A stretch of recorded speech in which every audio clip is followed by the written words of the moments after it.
Tout bonsoir peuple congolais. Nous avons aux occasions sur un message à l'élo.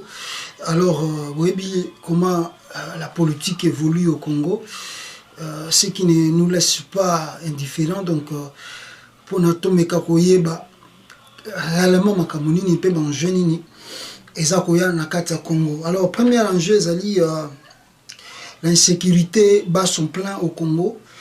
Donc jusqu'à présent, au moment où je vous parle, l'insécurité ça va agrandir toujours. Donc on ne sait pas quand est-ce que nous allons mettre fin au massacre, au crime odieux que les gens là, jusqu'à présent, nous n'arrivons pas à identifier qui sont-ils, d'où viennent-ils, Bazako Lukanini, pour na makambo Bazako Sala na kata Congo. Donc que liboso mingi to ndeko lobela o ADF ba ADF na lu ADF na lu ngo to éviter parce que ce qui a surpris tout le monde déjà que jour ya élection na Beni kuna ba tutu balanda ki élection de gaki na Beni. Alors la surprise était que tout le monde ba belligérant, c'est-à-dire ba rebelle wana ba ya attaquer Congo, ba ya ko sécuriser ba élection et ça la mana Beni bien. Et ça s'est bien passé. Le belligérant, les gens oh ba que non ce sont des semeurs de troubles. Bangonde balingi Congo bongate, bangonde babomaka batu baza ko violer ba maman. Et nous voyons que de même personnes ba ko sécuriser moment élection na kati ya Beni. Et puis élection de qui dans le calme. Qui veut dire il y a beaucoup de choses il faut regarder dans ces dossiers là de ce côté pour na koyeba réellement nature ya bateau yo baza ko to benga belligérant. Et puis koyeba revendication na bango ezanini pour na mettre fin na eloko wana parce que makamso esengaka ba tactique diplomatique pour na kosisa ba dossier ya Beni po en tout cas au moment où je vous parle insécurité ça va continuer il y a grave na Congo. Alors nous avons appris Anthony Tshilombo na moment ya campagne naie pour ne pas remettre des vidéos. Il avait promis lui-même que non dès qu'il sera président il va faire déplacer le état-major. Il y a Kitona, il faut comme on a côté à Beni Kuna. Bon, jusqu'à présent, ça fait 3 mois aujourd'hui. En tout cas, nous avons eu des décisions, tout le monde a une décision, oh, il y a le Bakité qui est encore déplacé. Bon, si on a une déclaration, il y a Rwanda, il n'y a pas de conflit, tout ça, ce ne sont pas ces Rwandais là, ils ont agressé Congo, le régime rwandais. Ils ont agressé Congo. Alors, il est là qui bat Mingi.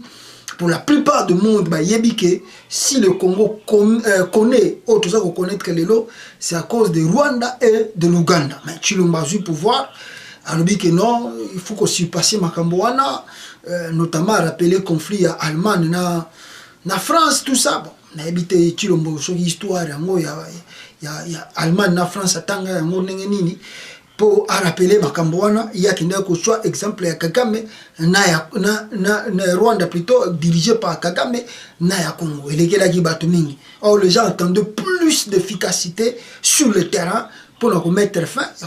Non, nous sommes présents, nous sommes sur le sol, notre sol, donc en tout cas à Omona, Nengenini et Gozongelaï. Réaction jusqu'à présent nous timide. Totalement timide parce que évolution et ça comment on a été et ces belligérants là continuent de régner, continuent d'être des rois à côté à Beni Kuna est à Congo. Alors je ne sais pas quand est-ce que Tshilombo na gouvernement na directeur na Vital Kamerhe bazo benga déjà kutu la forme vice-président. En tout cas bazali ko bongisa pona ko sisa makambo ya est à Congo. Alors, voilà, dans les premières données, moi,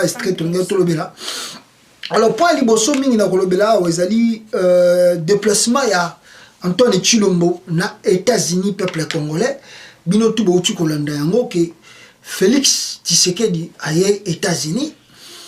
Normalement, tout le monde a yango, je vais vous mettre des photos ici, beaucoup de la photo ya Mobutu. Tant qu'il y a la première fois comme président, il est venu aux États-Unis, il a rencontré le chef de l'État. Tout le monde a un mot, moi, Hippolyte Kanambe Kazemere Mutwale, alias Joseph Kabila, première fois comme président, aux États-Unis, à Koutanana, George W. Bush. La photo est moi, président. La Maison Blanche, officiellement la Maison Blanche, parce qu'elle a dit endroit où le président de la République, même si ma mémoire est bonne. Na cause loko là président à Nigeria comme Ozobo Sanangaye. Première fois élu en Nigeria, tant qu'il visite les États-Unis, il a été reçu par Donald Trump dans la Maison Blanche. Il y a Chilombo, et oh non, lui il est venu de coopération, rencontrer Trump ou ne pas rencontrer Trump. En tout cas, ce n'est pas un problème, mais ce qui est important, Chilombo Zuba compter qu'il y a au niveau pour nous à redresser le Congo parce que, non. Peuple congolais, il faut remettre le point sur les i, mettre le point sur les i et le bas sur les t. Disons des choses claires. Quand tu es un chef de l'État élu, ton compatriote a bengi comme visite officielle, un secrétaire d'État ou un ministère des Affaires étrangères. Non! Non! Tu es un président de la République. Comme Donald Trump est président des États-Unis. Si par son invitation que Chilombo Ayaki Pona a visité les États-Unis, une invitation, il y a homologue Donald Trump, il faut normalement aller dans la Maison Blanche. Tout le monde dans la Maison Blanche, il justifié. Écoute, avant de compter dans la bilogo, on a makasi, na makamona ndo esabino ya insécurité wana. Chilombo azoko ko baluka boye, batu na yeba komi na ba titre ba journal. Oh non, Chilombo déjà ça déplacé. État-major ou apometa qui na campagne na Beni.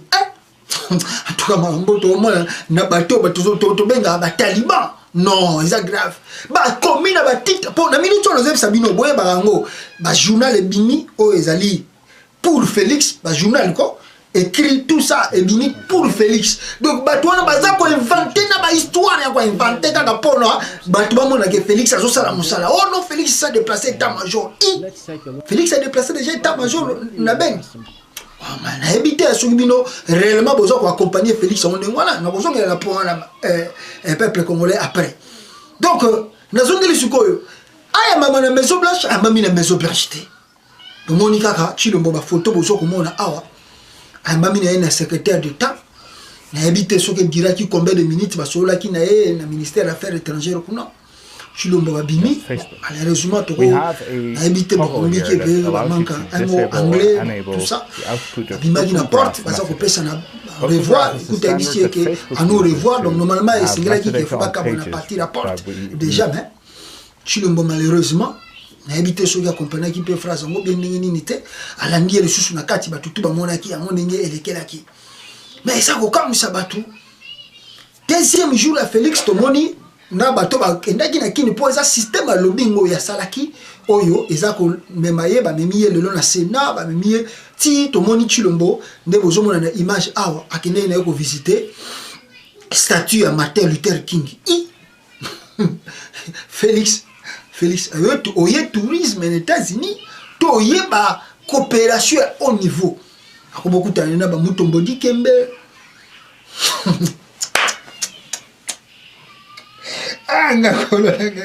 Congo ti ba mutombo dikembe wana kaka bazo kota kaka makambo ndoki kaka donc na habité so zaki batabani ba mpangi bon c'est quoi na habité côté muna to benga ngoza nini ti ba mutombo dikembe bozo mona zo kota makambo wana Félix abenga ti abenga Félix na palais na donc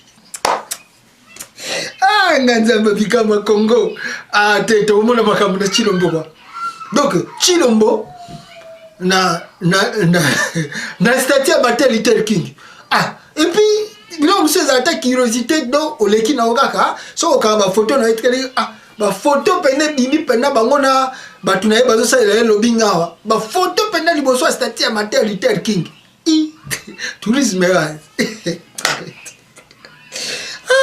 Félix oyaki affaire to yaki osala tourisme to moni akendaki na chambre du commerce pour na discuter ba faire ba nini tout ndenge osala na Congo ba biloko belé ndenge osala na Congo ba nini mais en réalité voyage à Félix Tshisekedi aux États-Unis et sa productivité parce que Félix Tshisekedi aza ko luka ko sursoir légitimité à pouvoir naï ayebi que ba européens la plupart des européens bazo mona ye pendant la distance ya mo mulayi yango no moni que pona a sursoir régime naïe aye ko banda les États-Unis parce que ceux qui États-Unis appellent si nini go pass, je crois que batutu bako fongolela ba porte score pour akende ko tambola bien na bamboka na bango. Yango yaki amona ki Félix abandi les États-Unis. Mais malheureusement et bandi mabe parce que normalement il fallait qu'il n'aille ayamba pas un chef de l'État. Malheureusement a mis par un ministère des Affaires étrangères et puis on ko tambusaka ye kende awa kende na Sénat o kende na Sénat salani peuple congolais. Batu bavandi les États-Unis ba États-Unis ngezalaka. Batu bavandi na mboka oyo soko tuni bango kokota na ba Sénat ko luka kokuta na ba sénateur banini ba yebi. Awa l'essentiel les ça. Bon, pour mon monsieur pour Katumbi pas dans un système politique n'a ya cessé. Katumbi dans un système politique n'a ya cessé. So bato ba yebi politique au Katumbi bandé ko sala surtout série wana Félix nani Félix yemo ba yebi. Tant bandé ko yana Katumbi en États-Unis, biska nini Katumbi bandé ko kotisa. Batu nino Katumbi bandé ko kuta na bango tant ba yaka aux États-Unis. Katumbi n'était pas président. Donc voyage wana complètement et porter fruit moko ya makasi te na Congo ezalaki voyage moko Félix aza koluka ko sursoir régime na ye pe pouvoir na ye pe légitimité na ye à partir ya États-Unis pe ekita na ba pays Europe. Malheureusement le dobi eza mabe. Donc wana tozomona constat wana liboso eza échec pour eloko asali na ndenga yeli ce que ezalaki invitation à Donald Trump peut-être ce que ezalaki par lui-même Félix Tshisekedi muto alingaki asala négociation à travers ba lobingo ya zwaki. En tout cas asali échec total, véritable échec na voyage aux États-Unis. Et même il a une solution pour la photo na bakangi pour moi ba partenaire oyo ya kuta na bango bakoki ko kita Congo bikita kita te parce que ba yebi ke bango awa bazo kolinga système ya régime ya Kabila te. Mais tant que Nassima et Félix il y a le régime Kabila baoya kolukani on améliorer parce que bango boko na miss na bango bazomona keno Sénat eza na maboko ya Kabila, Assemblée nationale eza na maboko ya Kabila, ba assemblée provinciale eza na maboko ya Kabila. Okebite gouvernement ekobima dominé par ba Kabila, ba gouverner dominé par ba Kabila.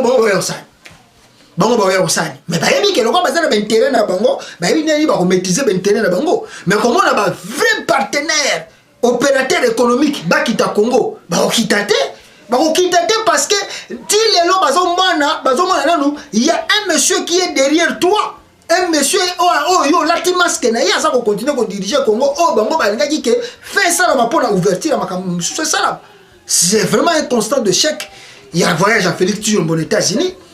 Na bato ba kolinga na bato ba kobela non yo za mutema mabe po bato desi ba message loko bino mo bana biso boko mesana kaka kasi bato ba message na mafinga na bino na bo finga te bato si ba message akomela bato si ba ko message ba yebi kake soko cheka vidéo pona olobela Félix boko finga na bino botu tu ayebi na ye donc omeka botu nyoso tu soko cheka ayebi na yeke soko cheka vidéo o cheka na photo olobika pona Félix bako finga na bango do bato ba message na bango. Non, na bo finga te bato ba mesani na bango déjà et bokanisa te ndenge bozo sala ndenge wana boko lembisa bato les gens vont continuer à parler et bakoloba tout le monde est congolais et tout le monde a le droit ya ko défendre mboka wana nenga lingi soki yo moni ndenge mtana za ko défendre esuyo tika kolanda ye olie okomaka no pozo ozoko mitokisa no pamba soko moni na page net surtout page na nga Facebook. So mon yongo keza ko soyo mais désabonne-toi et ozola ndongo pona nini pozo déranger ko landa rote tika ko landa page wana so moni na YouTube nanga makamna zoloba ezo déranger mais ko landa yango te désabonne-toi et c'est gratuit na benga ko na makasi te désabonne-toi parce que nous on va continuer à parler c'est que Félix ça ko sala c'est du n'importe quoi, c'est vraiment du n'importe quoi. Donc vous comprenez que Moutoyo a se préparé à quitter pour accommoder la statue à Zalina Yango. Babenge chef de l'État. Ils tourneront. Chilomba tourneront.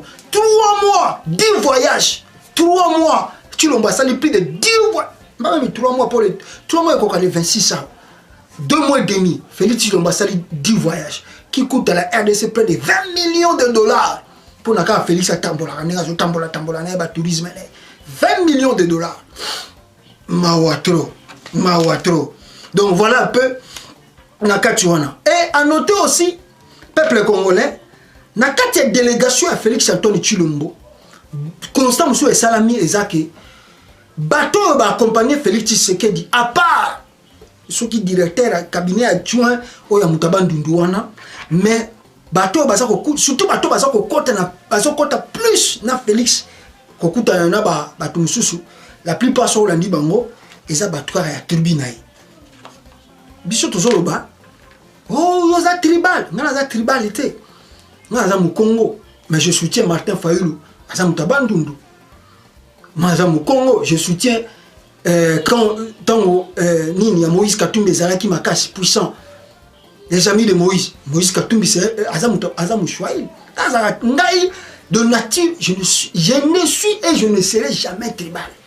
Mais je combats cet esprit de tribalisme.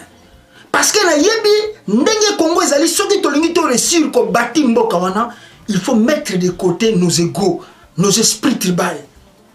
Antoine Tshilombo, ici aux États-Unis, tu suis sa délégation à 95% composée de sa tribu. Composée de sa 80%, et je dis bien, je pèse mes mots, 95%.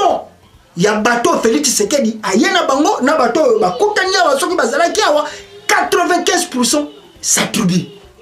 Antoine Tshilombo, es-tu le président de ta tribu?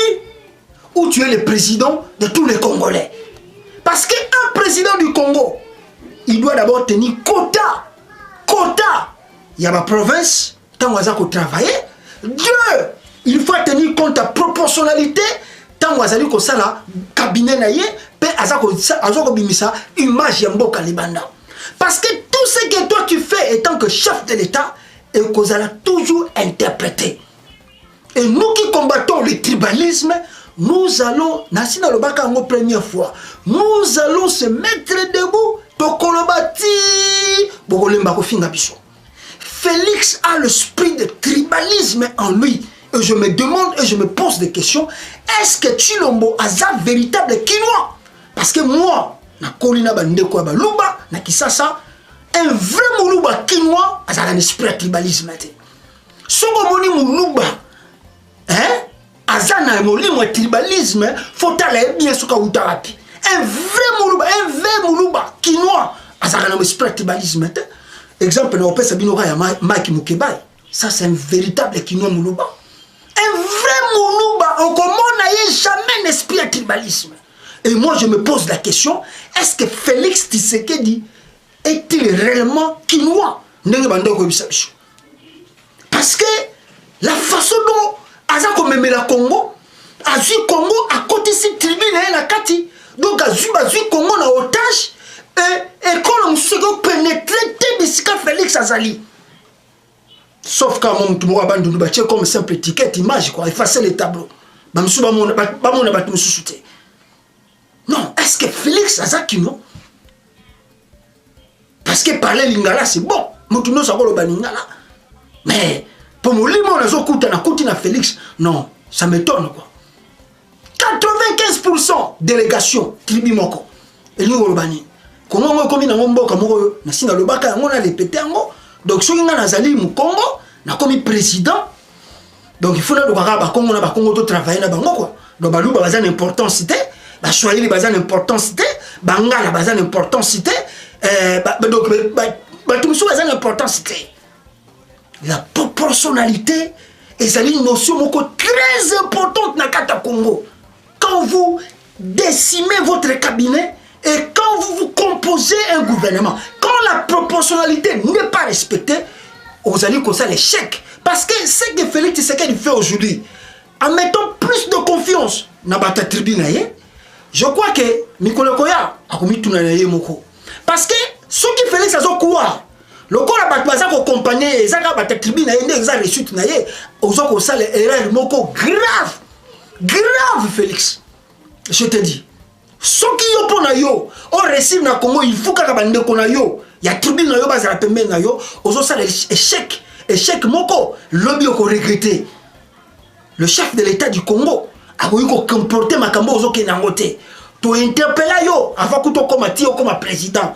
Bara nga mwasi na nga botala banini na za tribalité mais ezomona na Félix ezomona na comment yo koya na États-Unis partout kaka tribu na yo bato babina non mais bino ka bozo ba tribu bongo baza ba congolais te oh mais ils sont congolais est-ce que mutabo yi Moulou baza congolais il a droit d'être à côté de Félix oui baza na droit ko na pembe na Félix mais le problème la biso ezali baleka majorité nenge bazali ko lekate plus de 90 à 95% c'est trop c'est too much. Le Congo ne peut pas être dirigé comme ça. Et les Kébélés, bon, si vous voulez que non, à chaque fois, ceux qui nous Congo comme le pouvoir à Zuba Congo, Moulouba comme le pouvoir à Zuba Luba, Mouchouela comme le pouvoir à Zuba Chouaili, Mungala comme le pouvoir à Zuba Ngala. Ok, tant mieux. Comme ça, que le roue tourne. Ah, le lot, pourtant, toujours le bas, bateau soit comme une finger. Oh non, bilo bolingini. Bon, bateau, ba congolais, bilo bolingini. Les bazaka ba congolais, ça problème à compétence. Donc, batibi mususu bazana kata Congo, bazana compétence, c'était. Batibi mususu bazana Congo, bazana compétence, c'était. Donc, Félix, oh, il y a Monique bazaka na compétence, ça tribi naï. Toloba, ba critique, ko finger, ba nidi. Oh non, mais. Y'a on a lobby na bino. Soit on lingue continuer bongo. Y'a on te lobby. Le retourne. Moukoya go tourner. Oh bozo sala lelo. Bo cheka ngona ba papier. Bo lo baka yango. Po ba vidéo tozo sala lelo. Toko zongela ka yango un jour. Toko mituna na mituna. Bo na moment oyo. Tango to bande ko lo bino ko lo baka nini.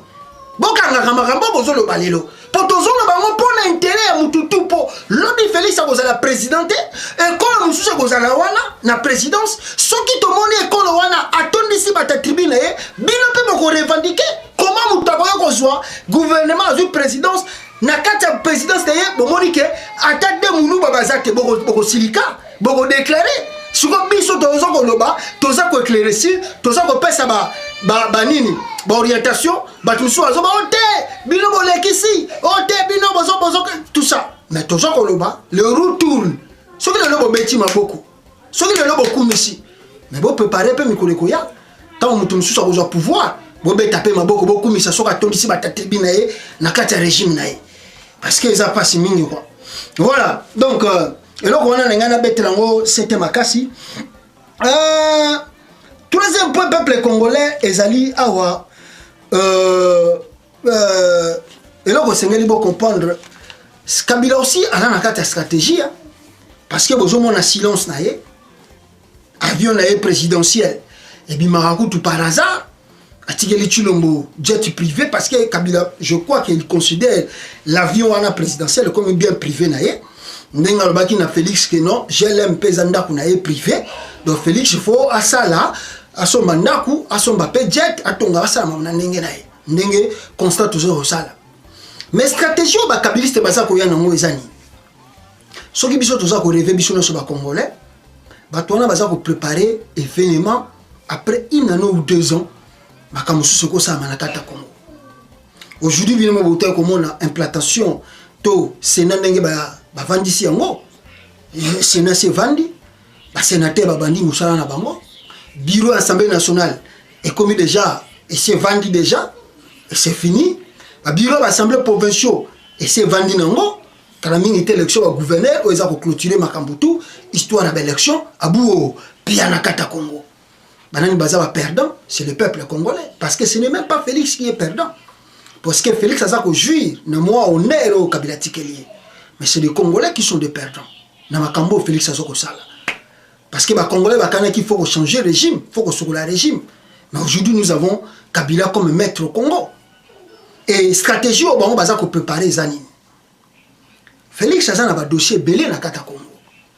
Oh ils ont causé là parce que ce botali est ça les linaye à ça bimaga mingi hors la constitution capacité intellectuelle ça fait défaut deux bobo ça n'a raté que non il y a aussi un problème de diplôme oyo ba évoquer en Belgique ça peut aussi retourner contre lui attends bino bozo ko ba ko éviter conflit mais boy bango ke na koro bango ba signer ki bango mi balé na Kabila ce qui Félix a coxé 5 ans et que ba kabiliste Félix a compliqué, on te pose deux choses. Félix, bango ba yobi ça yeke, tika biso to sala makambo na biso to ko sala, yo ozana 5 ans. Mais ce qui yo compliqué biso na katikati, biso peut to compliquer régime na yo. Et biso to lakisa yo, banani yo biso to sali. Et to ko isa régime na yo, to ko isa pe présidence na yo. pour le local yoza nango yangwana à part wana oza na rien soko lingi to tiko kimia yo vanda kaka ndenge vandi wana ko kipe makambo biso to sala te tika biso sala makambo biso FCC ndenge Kabila za ko diriger to continuer après 5 ans le kola ba yokanaki mandat moko non renouvelable 5 ans to sali remise et reprise kana bazongi na pouvoir banani baza ba perdant biso ba congolais to za ba perdant parce que ba congolais ba bundi na ndenge to sengeli na libanda mboka na kati mboka nous avons des gens qui ont payé le prix du sang même on va se sacrifier pour que Kabila kende le lo Kabila comme véritable partenaire le lo to réussir tende ngwana parce que botala na Algérie même si armée na bango to la police est tirée batute mais les Algériens ont réussi à faire partir Bouteflika ba bengani était mais ba faire partir yé Bouteflika c'est que Bouteflika fait en Algérie faut comme en Algérie pour mon moi ba to balega na mboka na ba yebia faut comme Algérie l'équipe ba pays mingi ba neti ba rumbani ba pays mususu wana ba ya Europe wana bu Algérie l'équipe na musika faut comme en Algérie pour moi qu'est-ce que l'Algérie maintenant la salle en Bouteflika mettons au peuple à Télémi biso le peuple congolais a tellement qui debout peuple congolais a placé qui a fort na ye nyoso tout kanamba za ko kende après élection oyo Félix ayeko bebisa makamba batu nyoso. Ça, c'est une haute trahison, la grande haute trahison que Félix vient de faire aux Congolais. Parce que Félix a trahi la nation. Il a trahi la nation. Tous à la non, Kabila a contrôlé ce subissant les Congolais pendant 5 ans. Et puis, dans 5 ans, tu as vu qu'est-ce qui va encore se passer pour la nègre Makambazo au Kendeboy. Ce qui t'a provoqué sur le maté. Même après 5 ans, on n'aura rien de bon. Tu as une élection perturbée pour Félix Nengazawana à Koloba et l'autre côté, pas pour ça, l'autre côté. Donc, tu as pernisé le Shima Kabila. Et puis, plein de choses ils allaient plein de changer la constitution. Nous vous le disons que les Kabilistes ont préparé à changer la constitution au Congo. Nous connaissons la majorité dans l'Assemblée nationale, la majorité dans le Sénat. Contrairement à 2006, contrairement même à 2011 dans l'élection de Kaki. Cette fois-ci, le PPRD et le membre de la FCC, ils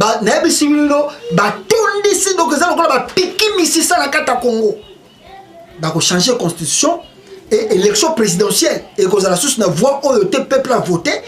Et qu'ils ont changé. Et qu'ils ont l'Assemblée nationale élire le président de la République par les députés. Ils ont l'élection du gouverneur. Nous connaissons beaucoup de monde. Plan na bango nde yango wana 5 ans Félix Tshisekedi plan va changer ba biloko tout yango wana bato baza ko rêver bato baza ko mona biso lo sala maseki botanga mikolo za ko ya boko mona ndenge mbeko zo ko changer na kata Congo pour Félix Tshisekedi ata za chef de l'état ko sala ni pour preuve yango yo bo mona ki yemo ko suspendre l'élection ya ba sénateur après 2 semaines ça aso michango parce que ça n'est simple ticket ça n'est un pouvoir mon côté. Donc Félix Sogi, il faut qu'on combattre Kanambo Batamina Simane, qu'on coince sa régime pour la Congolais, et l'autre Pérou, la solo, la Katamboka. Sinon, dans tous les cas, tous les pas être un bichot, tout le monde voilà le pourquoi l'utilité du soulèvement populaire est très important dans Kata Congo. Alors, troisième P4 point dans Mafa. Ma façon de continuer à tourner là, je crois vendredi à cause de la je peux faire na secrétaire d'État bisikaka chilombaleki donc ma fa pas aux la kuna bakutana ba solo la paix pour expliquer comment la Kabylie a fait le jeu na kati élection leki et comment les Américains peuvent aider le Congo à partir de loko oyo nangina lo ba loko mo point moko très capital a Botoloka qui longtemps Félix Tshilombo Zakuya. Bato bien non il faut dialogue salama. Tshilombo fa kutana na Mafa na États-Unis. Ah Mafa et puis ba démenti et akebeli et puis bata excusez la moka balobi que non ce n'est pas le temps et ce n'est pas l'heure et puis ce n'est pas l'endroit ou bien ce que le connaît singeli salama et salama. Mafa pa yé moka loba ki ngo ki yé pour ngote batuni Tshilombo bien non. Yepé a pour un côté ceux qui bloquent monsieur Sengeli to régler entre ba Congolais et Félix. Donc papa Tshisekedi banda ko senga dialogue ba régler entre Congolais. Bino bo bisaka Kabila bo régler ba Kabila banda ko semno to régler entre Congolais. Bo régler entre Congolais. Pourquoi bino ceux comme tourne bino bo ni bo changer makambo. Tant Kabila azwa ki bonde ko luka Pérou ba dialogue Ibiza. Pourquoi bosala ba Ibiza? Pourquoi bokendaka ba Monaco? Pourquoi Chilombo bobengi saka ba aider Mukojo? Ce que ça dit on va régler entre bino ba congolais. Pourquoi bande ko luka assistance ya ONU, ya Union européenne et ya ko assister na dialogue? Ce que ça dit le entre ba congolais. Non, ce que vous devez retenir aujourd'hui peuple congolais, Lamuka est prêt pour le dialogue. Mafaloba qui a mon TV5 Boyokaki. Lamuka azali prêt pour le dialogue. Mais dialogue au bango baza ko luka. Et ça dialogue aux attaques de nos Félix Tshisekedi fois convoqué. Pour Félix Tshisekedi azana pouvoir de té. Azana eloko mon côté, azako représenter na rien, azana simple étiquette, baza ko tindika ya ko salaka ba tourisme na yo na besika to za ko kende. Donc ce qui dialogue sengeli salama. Dialogue wana esengeli nango ezala convoqué ni par Félix ni par Joseph Kabila, mais dialogue wana faut ezala convoqué par la communauté internationale. Les choses doivent être claires là-dessus. Dialogue yako salama entre Lamuka na bato baza ko pour Kabila ça le pouvoir. Alors ceux qui sali dialogue na Félix ko sali eloko mon côté pour Félix ça ko changer rien. Donc il faut que esengeli vrai dialogue salama, dialogue wana faut ezala dirigé par la communauté internationale entre Lamuka pour IDPS, FCC, Nakash, Baza partenaire. Donc comme ça, Lamuka ko sala siko dialogue na bango tout. Cash, FCC, Basangale Sikamoko, plus Lamuka baye et puis babandi dialogue wana. Et puis de deux, c'est que vous devez retenir. Dialogue wana so ko salama. Il n'est pas question que Fayulu Nenga Félix Abandaya ko yaba kutana awa. Non. Ba terre tout politique oya minere basa na kata Lamuka. Il faut prendre part. Et ça, sous ma camboloko, le cas, il y a 2012, 11, 16, c'était que non, Moïse Katumbi a tiqué la kibino, que non, oh, Nenga Boye, Nagoya Nanga, ça c'était, bon, ça la grande bonimos. Cette fois-ci, c'est fini cette histoire-là. Ce qui dialogue au Salama, Katumbi a la présent, Mouissa Namoussa a la présent, Jean-Pierre Bemba a la présent, Fayoulou a la présent, Freddy Matungoulou présent, Adolphe Mouzitou présent, Batou, tout bazar pour soutenir la Mouka, il faut bazar na kata dialogue. Fais cesser la cache, il faut bazar na kata dialogue. Comme ça, on met fin à la crise de légitimité aux États-Unis Congo. En dehors de ça, il n'y a pas un compromis que vous allez trouver. Félix Azakoya Libanda Zakoluke Salam. Pas question. Dialogue, il faut salama. Na transparence. Na miswa batu. Batu tout yeba. Et l'on connaît to signé awa. Et l'on connaît to signé. Exactement que nous signé makambo. Na simanda quoi. Après le bio bimsa non. Alors baki awa ta yem ta signé kia na Washington. Maf aussi est très intelligent. Alors oui, quand on a besoin de faire que non, a signé le quoi après le bible. Bon, que ça c'est bon, on a publié le quoi, bon ça là na l'église Philadelphie. Que non, ma faille église, allez babengi Félix Tshisekedi yaka, allez bon on a filmé nengi na zako sambela nengi na zako vanda. Alors ça na ngo susute que non ayawa, bon allez, bon sur vidéo wana papa, bon moni Félix akutani na ye, ayebisi ma fa moni biloko ba signé, babimisi yango. Le quoi bino bozaka bata précipitation, ne bo wele sa ko bimisa, soki passeport à Moïse Katumbi. Na bekra non mukolo passeport na zu passeport mais bino si bochango na Facebook mawatro donc et là on est ko sala mabongote et là ko nyoso ko sala ma transparence et les Congolais doivent savoir espoir batena la muka eza l'espoir ya pambate que non dialogue ko signer mais mikanda to ko signer ba Congolais ba mona noir sur blanc on trace le chemin et on avance le Congo. En dehors de ça, il y a pas de dialogue. Il y a pas de dialogue. Bon ça oboza ko sala et les Congolais aussi se réveillent petit à petit pour un grand soulèvement populaire. Il y a des choses qui arrivent pas. Quand même, Félix a bloqué.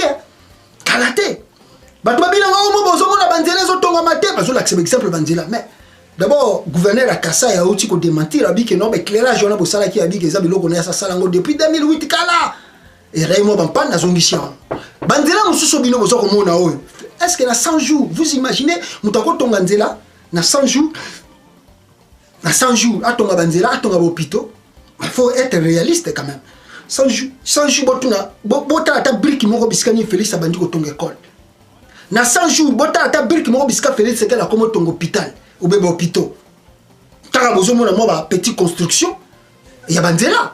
Mais biloko musu bozo ko mona ona eza biloko wa projet biloko wa kabila tikaka déjà ezala ki en cours de route mande ko sala manango et tant Félix a comme le pouvoir baza konde ko achever yango. Ce n'est pas que non Félix a ya bandi ya silis non ezala projet wa kabila Kabila bande comme ça n'a pas tué parce que jusqu'au moment où on a le régime qui contrôle les choses, c'est le régime de Kabila. Le ministre qui sont là sont des ministres de Kabila. Basa pour exécuter même le projet Basala qui l'ont depuis Kala. Mais gloire les autres ont Félix Mutaza ko pesa qui projet non, ça ce sont des anciens projets de Kabila. Pour Félix ça va un véritable programme là. La première des choses, il faut gouvernement et bima. Comme ça lui va donner maintenant des recommandations à ses ministres. Basala na balabala va travailler, tout le monde a moussa ensemble. Mais toi tu n'as pas un gouvernement, tu sors un projet. Mais le projet n'est pas exécuté neni. Mawa trop peuple congolais na makambeza koya donner la sino la mukeza nango donc dialogue ya cessé ya kobatama ba rencontre wana ezabilo ka bana mike e ko salama te dialogue ko salama avec transparence na miso batutu et dirigé par la communauté internationale s'il le faut et salama parce que boboyi on se dirige vers un soulèvement populaire. Voilà un peu où on a ko bisabino peuple congolais et donc Seigneur boyeba donc restons soudés, restons unis. Je vous dis et je vous rassure que non, Kalamine était mboka ne ko bouger. Kalamine était Congo za ko bouger pour soulèvement populaire ils ont se préparer mais Nicolas Zali koya batbakomona ya. Le soulèvement populaire wana, ils ont contre Félix était. Ils ont contre régime à Kabila za ko batama na sima Félix. Bato wana ndete faut ko déloger na kata Congo. La patrie ou la mort nous vaincrons. Ingeta